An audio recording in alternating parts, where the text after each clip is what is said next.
ओम नमः शिवाय। श्री शिवाय नमस्तुभ्यम। श्री आदिशक्ति पार्वती माताये नमः। श्री विघ्नेश्वराय नमः। श्री लक्ष्मी नारायणे नमः। श्री सरस्वती ब्रह्माये नमः। श्री सियारामे नमः। श्री रामदास हनुमाने नमः। श्री राधेश्यामे नमः। हे शिवजी, તમારી કૃપાથી હું આ શિવ પુરાણ વાંચી રહી છું અને મારી મમ્મી, બેન અને તમામ શ્રોતા શિવ પુરાણ સાંભળી રહ્યા છે. અમે બધા શિવ પુરાણનું જ્ઞાન પ્રાપ્ત કરી શકીએ એટલી શક્તિ પ્રદાન કરજો અને શિવ પુરાણનું તેજ સહી શકીએ એટલી ક્ષમતા પ્રદાન કરજો. હે વિઘ્નેશ્વર ગણપતિ બાપા, તમે શિવ પુરાણના વંચનમાં આવતા તમામ વિઘ્ન હરજો.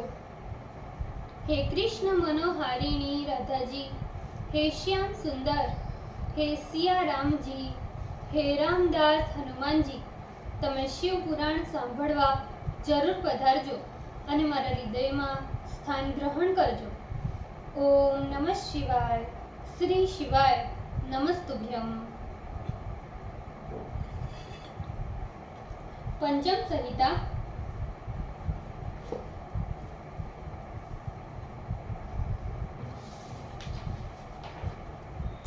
द्वात्रिशोम अध्याय कश्यप की स्त्रियों की संतान. Page number 1461. ताम्रा के महासत्ववान षण्मुख आदि पुत्र उत्पन्न हुए.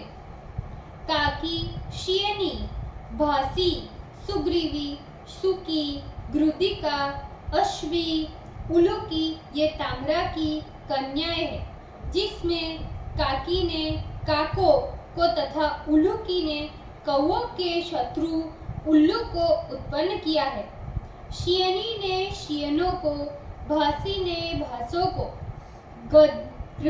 गृधी ने गृधों को, शुकी ने शुकों को, सुग्रीवी ने शुभ पक्षियों को उत्पन्न किया.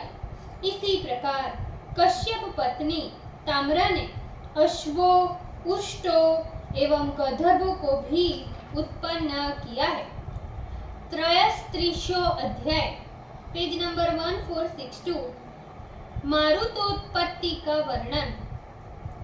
सुत जी बोले, हे तात, स्वारोचिष मनवंतर में जिस प्रकार सृष्टि हुई है उसका वर्णन मैंने किया.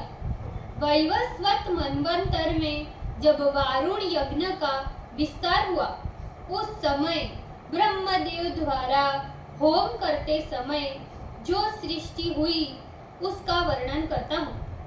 पूर्व काल में ब्रह्मा ने जिन 7 ब्रह्म ऋषियों को मानस पुत्र के रूप में उत्पन्न किया था, उन्हीं के वंश में उत्पन्न होने वाले देवताओं तथा दानवों में विरोध हो जाने से घोर युद्ध हुआ, जिसमें अपने पुत्रों के नष्ट हो जाने पर दीति महर्षि कश्यप के पास गई और अपनी सेवा से महर्षि कश्यप को प्रसन्न किया. प्रसन्न हुए महर्षि ने जब उसे वर मांगने को कहा तो दीति ने इंद्र का वध करने के लिए सामर्थ्य युक्त महातेजस्वी पुत्र उत्पन्न करने का वरदान मांगा. इस प्रकार प्रार्थना करने पर महातपस्वी कश्यप ने उसे वरदान दिया और सैकड़ों वर्ष पर्यंत ब्रह्मचर्यादि व्रत के नियम का पालन करने का भी उपदेश दिया.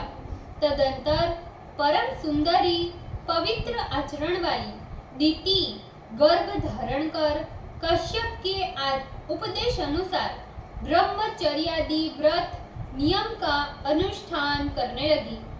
इधर सदाचारी महर्षि कश्यप भी दीति में गर्भ धारण के बाद प्रसन्न हो तपस्या के लिए चले गए. पुनः इंद्र भी दीति के व्रत नियम में छिद्रान्वेषण का अवसर ढूंढने लगे. जब 100 वर्ष में 1 वर्ष कम रह गया तो उसी समय इंद्र को छिद्र अवकाश दिखाई पड़ा। वह अपना पैर बिना धोए ही पलंग के पैर रखने वाले निचले भाग में उल्टे सिर कर सो गई, क्योंकि भवितव्य बड़ा प्रबल होता है। फिर तो छिद्र अवकाश प्राप्त करते हुए इंद्र दीति के गर्भ में प्रविष्ट हो गए और अपने वज्र से दीति के गर्भ के 7 टुकड़े कर दिए। इस प्रकार वज्र से टुकड़े टुकड़े किए जाने पर भी जब गर्भ रोने लगा, तब पुनः उस गर्भ के एक एक टुकड़े को पुनः 7 भागों में काटते हुए इंद्र ने कहा, मत आओ मत आओ।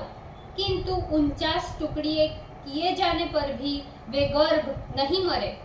इस प्रकार इंद्र के द्वारा काटे जाने पर उन 49 टुकड़ों ने हाथ जोड़कर इंद्र से प्रार्थना की, हे इंद्र, तुम हमारा वध मत करो, हम तुम्हारे भाई मरुत हैं।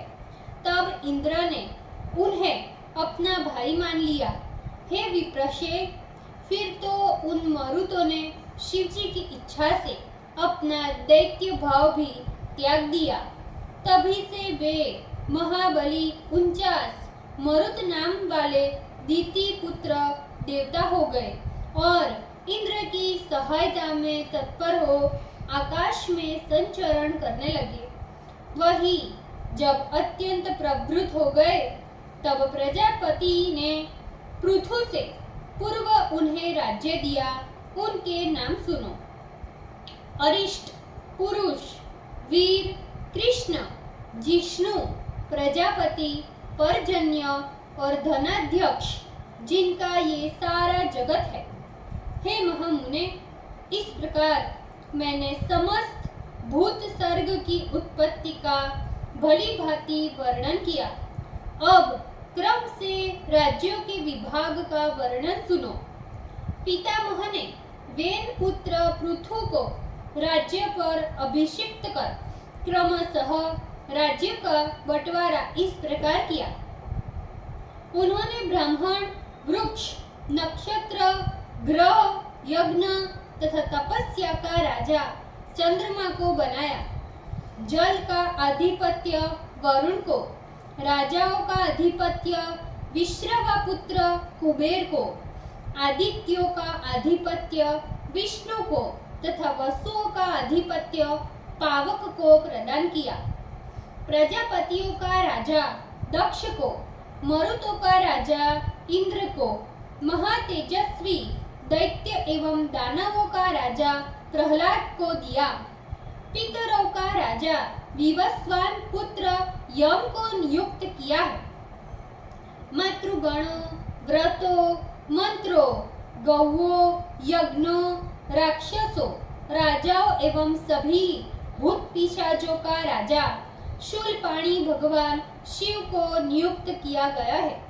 शैलों का राजा हिमालय को, नदियों का राजा समुद्र को, मृगों का राजा सिंह को तथा गाय एवं बैलों का राजा गोवृष को, वनस्पतियों एवं वृक्षों का राजा वट वृक्ष को नियुक्त किया। इस प्रकार प्रजापति ब्रह्मा ने क्रमशः राजाओं में राज्य का विभाग कर दिया। फिर सर्वात्मा विश्वपति प्रभु ब्रह्मदेव ने पूर्व दिशा में वैराज प्रजापति के पुत्र को स्थापित किया। इसी प्रकार हे महामुने, दक्षिण दिशा में कदर्म प्रजापति के पुत्र सुधन्वा को राज्य पद नियुक्त किया है। पश्चिम दिशा में रजस के पुत्र अच्युत महात्मा केतुमान को तथा दक्षिण दिशा में पर्जन्य प्रजापति के पुत्र हिरण्य रोमा को और उत्तर दिशा में राजा दुर्दर्श को अभिषिक्त किया है। हे शौनक, इसका विस्तृत वृतांत मैंने वेन पुत्र पृथु के कथा प्रसंग में कह दिया है। इस प्रकार महर्षि का अनुष्ठान यह पुराण सर्ग तुमसे कह दिया। ઓમ નમઃ શિવાય. શ્રી શિવાય નમસ્તુભ્યમ. ભૂલચૂક માફ કરજો શિવજી, કૃપા રાખજો.